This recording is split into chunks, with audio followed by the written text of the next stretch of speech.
ಮುಖ್ಯಮಂತ್ರಿ ಡಿಕೆ ಶಿವಕುಮಾರ್ ಸರ್ಕಾರಕ್ಕೆ ಸರಿಯಾಗಿ 2 ತಿಂಗಳು ತುಂಬಿದ ಸಂದರ್ಭದಲ್ಲಿ ಕ್ಯಾಬಿನೆಟ್ ವಿಸ್ತರಣೆ ಆಗಿದೆ. ಆದರೆ ಕೆಲ ಸಮುದಾಯಕ್ಕೆ ಹಾಗೂ ಮಹಿಳಾ ಪ್ರಾತಿನಿಧ್ಯ ಸರಿಯಾಗಿ ಸಿಕ್ಕಿಲ್ಲ ಅನ್ನುವಂತ ಕೂಗು ಕೂಡ ಕೇಳಿಬಂದಿದೆ. ಡಿಕೆ ಶಿವಕುಮಾರ್ ಕ್ಯಾಬಿನೆಟ್ ಪ್ರಾತಿನಿಧ್ಯ ಈ ಮಿಸ್ ಆಗಿರುವಂತಹ ಕಹಾನಿ ಇದೆಯಲ್ಲ, ಆ ಸ್ಟೋರಿ ಇದೆ, ನೋಡ್ಕೊಂಡ್ಬನ್ನಿ.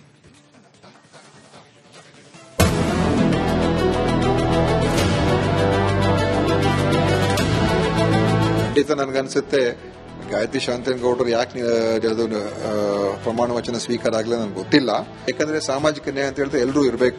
ಅದಕ್ಕೆ ಯಾಕೆ ಈ ತರ ಆಯ್ತು ಅಂತ ಅದು ನಮ್ಮ ಹೈಕಮಾಂಡ್ ಅವರು ಮತ್ತೆ ನಮ್ಮ ಮುಖ್ಯಮಂತ್ರಿಯವರು, ಅಧ್ಯಕ್ಷರು ಅವರು ಇದಕ್ಕೆ ಹೇಳಬೇಕಾಗ್ತದೆ.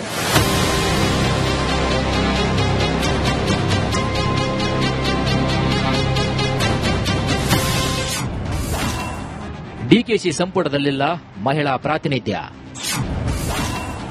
ಬ್ರಾಹ್ಮಣ ಸಮುದಾಯಕ್ಕೂ ಇಲ್ಲ ಅವಕಾಶ, ಒಂದು ಸ್ಥಾನ ಭರ್ತಿಗೆ ಹೆಚ್ಚಿದ ಆಕಾಂಕ್ಷಿಗಳ ಲಾಭಿ. ಮುಖ್ಯಮಂತ್ರಿ ಡಿಕೆ ಶಿವಕುಮಾರ್ ಸಚಿವ ಸಂಪುಟದಲ್ಲಿ ಮಹಿಳಾ ಪ್ರಾತಿನಿಧ್ಯ ಇಲ್ಲದಾಗಿದೆ.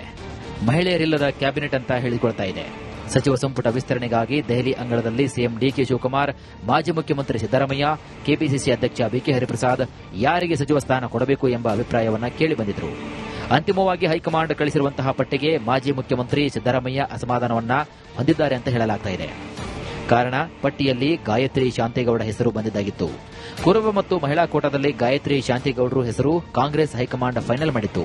ಆದರೆ ಕುರುಬ ಸಮುದಾಯದ ಕೋಟಾದಲ್ಲಿ ಬ್ಯಾಡಗಿ ಶಾಸಕ ಬಸವರಾಜ ಶಿವಣ್ಣವರ್ ಅವಕಾಶವನ್ನು ಕೊಡಬೇಕು ಎಂಬ ವಾದವನ್ನು ಮಂಡಿಸಿದರು. ಇನ್ನು ಈ ಅಭಿಪ್ರಾಯ ಹೈಕಮಾಂಡ್ ಪರಿಗಣಿಸಿಲ್ಲ ಅಂತ ಗರಂ ಆಗಿದ್ದಾರೆ. ಹೀಗಾಗಿ ಕೊನೆ ಹಂತದಲ್ಲಿ ಗಾಯತ್ರಿ ಶಾಂತೇಗೌಡರ ಸಚಿವ ಸ್ಥಾನ ಹೋಲ್ಡ್ನಲ್ಲಿ ಇಡುವ ಅನಿವಾರ್ಯತೆ ಸೃಷ್ಟಿಯಾಯಿತು. ಇನ್ನು 7 ರಿಂದ 8 ಮಹಿಳಾ ಶಾಸಕರಿದ್ದರೂ ಕೂಡ ಒಬ್ಬರಿಗೂ ಮಂತ್ರಿ ಸ್ಥಾನ ಸಿಕ್ಕಿಲ್ಲ. ಅವರು ಯಾರು ಅಂತ ನೋಡೋದಾದ್ರೆ, ಡಿಕೆ ಶಿವಕುಮಾರ್ ಸಂಪುಟದಲ್ಲಿ ಮಹಿಳಾ ಪ್ರಾತಿನಿಧ್ಯ ಶೂನ್ಯವಾಗಿದೆ.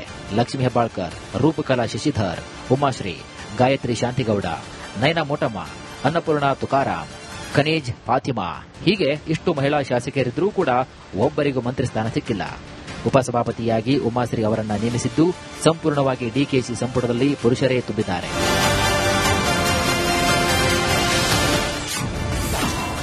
ಮಹಿಳಾ ಶಾಸಕಿಯರಿಗೂ ಸಚಿವ ಸ್ಥಾನ ನೀಡಬೇಕು. ಗಾಯತ್ರಿ ಶಾಂತೇಗೌಡರ ಮಂತ್ರಿ ಸ್ಥಾನ ತಡೆಯೋ ಹಿಡಿದಿರುವುದು ಯಾಕೆ ಅಂತ ನನಗೆ ಗೊತ್ತಿಲ್ಲ. ಆದರೆ ಮಹಿಳೆಯರಿಗೆ ಅವಕಾಶ ನೀಡಬೇಕೆಂಬುದು ಮಾಜಿ ಸಚಿವ ದಿನೇಶ್ ಗುಂಡೂರಾವ್ ಹೇಳಿದ್ದಾರೆ. ಗಾಯತ್ರಿ ಶಾಂತನಗೌಡರು ಯಾಕೆ ಪ್ರಮಾಣ ವಚನ ಸ್ವೀಕಾರ ಆಗಲಿ ನನಗೆ ಗೊತ್ತಿಲ್ಲ. ಆದರೆ ಖಂಡಿತವಾಗಿಯೂ ಅದು ಅವರಾದ್ರೂ ಆಗ್ತಾರೆ, ಅದು ಇನ್ನೊಬ್ರು ಮಹಿಳೆಯರೇ ಆಗ್ತಾರೆ. ಯಾಕಂದ್ರೆ ಕನಿಷ್ಠ ಪಕ್ಷ ಇದು ಒಂದು ಕಮ್ಮಿನೇ. ಅದೇ ನಮ್ಮ ವ್ಯವಸ್ಥೆಯಲ್ಲಿ ಏನಂತ ಹೇಳಿದ್ರೆ ಹೆಚ್ಚು ಮಹಿಳೆಯರು ಗೆದ್ದು ಬರೋದಿಲ್ಲ ಮತ್ತು ಪುರುಷರು ಹೆಚ್ಚು ಗೆದ್ದಿರ್ತಾರೆ. ಆದ್ರೂ ಕೂಡ ಕನಿಷ್ಠ 1 ಅಥವಾ 2 ಆದ್ರೂ ಮಾಡಲೇಬೇಕು. ಈಗ ಒಂದು ಖಂಡಿತ ಮಹಿಳೆಯರು ಮಾಡ್ತಾರೆ ಅಂತ ನನಗೆ ಪಕ್ಷ ಆ ವಿಚಾರದಲ್ಲಿ ಏನು ತಪ್ಪು ಮಾಡೋದು ಅನ್ಕೊಂಡಿದ್ದೀನಿ. ಖಂಡಿತ ಅದು ಮಾಡ್ತಾರೆ. ಖಾಲಿ ಇರುವಂತಹ 20 ಸ್ಥಾನಗಳಲ್ಲಿ 19 ಸ್ಥಾನಗಳು ಭರ್ತಿಯಾಗಿದೆ. 1 ಸ್ಥಾನ ಖಾಲಿ ಉಳಿದುಕೊಂಡಿದೆ. ಆ 1 ಸ್ಥಾನ ಮಹಿಳೆಯರಿಗೆ ಕೊಡಬೇಕು ಎಂಬ ನಿಲುವು ಹೈಕಮಾಂಡ್ ಹೊಂದಿದೆ ಅಂತ ಹೇಳಲಾಗ್ತಾ ಇದೆ. ಹೀಗಾಗಿ ಮಹಿಳಾ ಕೋಟಾದಲ್ಲಿ ಕ್ಯಾಬಿನೆಟ್ ಸೇರಲು ಲಕ್ಷ್ಮೀ ಹೆಬ್ಬಾಳ್ಕರ್, ವಿಧಾನ ಪರಿಷತ್ ಸದಸ್ಯರಾದ ಉಮಾಶ್ರೀ, ಬಲ್ಕೀಸ್ ಬಾನು ಸೇರಿ ಕೆಲ ಮಹಿಳಾ ಶಾಸಕಿಯರು ಲಾಬಿಯನ್ನ ಶುರು ಮಾಡಿದ್ದಾರೆ. ಈ ನಡುವೆ ಲಕ್ಷ್ಮೀ ಹೆಬ್ಬಾಳ್ಕರ್ ಪರವಾಗಿ ಸಿಎಂ ಡಿಕೆ ಶಿವಕುಮಾರ್ ವಾದವನ್ನು ಮಂಡಿಸಿದರೆ, ಉಮಾಶ್ರೀ ಪರವಾಗಿ ಮಾಜಿ ಸಿಎಂ ಸಿದ್ದರಾಮಯ್ಯ ವಾದವನ್ನು ಮಂಡಿಸ್ತಾ ಇದ್ದಾರೆ. ಇನ್ನು ಈ ನಡುವೆ ಹೈಕಮಾಂಡ್ ಮಟ್ಟದಲ್ಲಿ ಎಂಎಲ್ಸಿ ಬಲ್ಕೀಸ್ ಬಾನು ಲಾಬಿ ನಡೆಸಿದ್ದಾರೆ. ಸಚಿವ ಸ್ಥಾನ ನನಗೆ ನೀಡಬೇಕು ಅಂತ ಗಾಯತ್ರಿ ಶಾಂತೇಗೌಡ ಸಹ ಪ್ರಯತ್ನವನ್ನು ಮುಂದುವರಿಸಿದ್ದಾರೆ. 19 ಜನರಿಗೆ ಮಾತ್ರ ಪ್ರಮಾಣ ವಚನ ಮಾಡಿದ್ದಾರೆ. ಒಂದು ಇನ್ನೂ ನಿರೀಕ್ಷೆಯಲ್ಲಿದ್ದೀವಿ, ನಾವು ಆಶಾದಾಯಕವಾಗಿದ್ದೀವಿ. ಸಿದ್ದರಾಮಯ್ಯ ಸರ್ಕಾರದಲ್ಲೂ ಮಹಿಳೆಯರಿಗೆ ಪ್ರಾತಿನಿಧ್ಯ ಸಿಕ್ಕಿತ್ತು. ಡಿಕೆ ಶಿವಕುಮಾರ್ ಅವರ ಕ್ಯಾಬಿನೆಟ್ ಎಲ್ಲರಿಗೂ ಕೂಡ ಮಹಿಳೆಯರಿಗೆ ಖಂಡಿತವಾಗಿ ಪ್ರಾತಿನಿಧ್ಯ ಕೊಟ್ಟೇ ಕೊಡ್ತಾರೆ. ನಾನು ಕೂಡ ಆಕಾಂಕ್ಷಿಯಾಗಿದ್ದೀನಿ. ಈಗ ಅದು ಒಂದು ಇದೆಯಲ್ಲ, ಅದಕ್ಕೂ ಆಕಾಂಕ್ಷಿಯಾಗಿದ್ದೀನಿ. ಕೇಳ್ತೀನಿ, ನಾನು ಅಲ್ಪಸಂಖ್ಯಾತರ ವರ್ಗಕ್ಕೆ ಸೇರಿದವಳು, ಮಹಿಳೆಯರು ಮತ್ತೆ ಇಡೀ ರಾಜ್ಯದಲ್ಲಿ ಅಲ್ಪಸಂಖ್ಯಾತರ ಮಹಿಳೆಯರೇ ಹೆಚ್ಚು ಓಟು ಕೊಟ್ಟಿರ್ತಕ್ಕಂಥದ್ದು. ನಂದು ಒಂದು ಬೇಡಿಕೆ ಇದ್ದೇ ಇದೆ, ನಾನು ಕೇಳ್ತೀನಿ.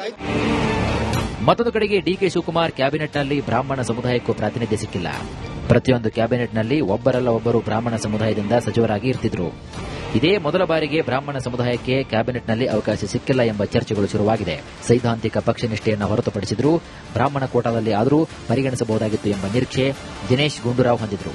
ಆ ನಿರೀಕ್ಷೆ ಇದೀಗ ಹುಸಿಯಾದ ಕಾರಣ ಆತ್ಮಗೌರವಕ್ಕೆ ಧಕ್ಕೆಯಾಗಿದೆ ಅಂತ ಅಸಮಾಧಾನವನ್ನ ಹೊರಹಾಕಿದ್ರು. ಹೌದು, ಬಹುಶಃ ರಾಜ್ಯದ ಇತಿಹಾಸದಲ್ಲಿ ಯಾವತ್ತೂ ಕೂಡ ಬ್ರಾಹ್ಮಣರು ಇಲ್ಲದೇ ಇರುವಂತ ಒಂದು ಸಚಿವ ಸಂಪುಟ ಆಗಿಲ್ಲ. ಬಹುಶಃ ಇದು ಪ್ರಥಮ ಬಾರಿಗೆ ಆಗ್ತಾ ಇದೆ. ಅದು ಯಾಕಾಗಿದೆ ನನಗೂ ಗೊತ್ತಿಲ್ಲ. ಅದು ವರಿಷ್ಠರಿಗೆ ನೀವು ಕೇಳಬೇಕು. ಯಾಕಂದ್ರೆ ನಾನು ಜಾತ್ಯತೀತ ವ್ಯವಸ್ಥೆಯಲ್ಲಿ ಬಂದಿರೋನು, ಆದ್ರೆ ನಮ್ಮ ಸಮುದಾಯದ ರೆಪ್ರೆಸೆಂಟೇಷನ್ ಜನ ಬಯಸ್ತಾರೆ. ಯಾಕಂದ್ರೆ ಸಾಮಾಜಿಕ ನ್ಯಾಯ ಅಂತ ಹೇಳಿದ್ರೆ ಎಲ್ಲರೂ ಇರಬೇಕು. ಅದಕ್ಕೆ ಯಾಕೆ ಈ ತರ ಆಯ್ತು ಅಂತ ಅದು ನಮ್ಮ ಹೈಕಮಾಂಡ್ ಅವರು ಮತ್ತೆ ನಮ್ಮ ಮುಖ್ಯಮಂತ್ರಿಯವರು, ಅಧ್ಯಕ್ಷರು ಅವರು ಇದಕ್ಕೆ ಹೇಳಬೇಕಾಗ್ತದೆ. ಯಾಕಂದ್ರೆ ಇದುವರೆಗೂ ಇದಾಗಿರ್ಲಿಲ್ಲ, ಇದು ಫಸ್ಟ್ ಟೈಮ್ ಈ ತರ ಆಗ್ತಾ ಇರುವಂತದ್ದು. ಸೊ ಅದ್ರ ಬಗ್ಗೆ ಅವರು ಇನ್ನೂ ಯಾವುದೇ ನನಗೂ ಕೂಡ ಅದ್ರ ಬಗ್ಗೆ ಮಾಹಿತಿ ಇಲ್ಲ. ಒಟ್ಟಾರೆ ಕ್ಯಾಬಿನೆಟ್ ವಿಸ್ತರಣೆ ಜೇನುಗೂಡಿಗೆ ಕಲ್ಲು ಹೊಡೆದಂತೆ ಆಗಿದೆ. ಸಚಿವ ಸಂಪುಟದಲ್ಲಿ ಬ್ರಾಹ್ಮಣ ಸಮುದಾಯಕ್ಕೆ ಸ್ಥಾನ ನೀಡಲು ಯಾವುದೇ ಅವಕಾಶಗಳಿಲ್ಲ. ಇನ್ನು ಖಾಲಿ ಇರುವಂತಹ ಸ್ಥಾನದಲ್ಲಿ ಮಹಿಳಾ ಕೋಟಾ ಭರ್ತಿ ಮಾಡಬೇಕಾಗಿದೆ. ಆ ಜಾಕ್ಪಾಟ್ ಯಾರಿಗೆ ಹೊಡೆಯುತ್ತದೆ ಎಂಬುದನ್ನು ಕಾದು ನೋಡಬೇಕಾಗಿದೆ.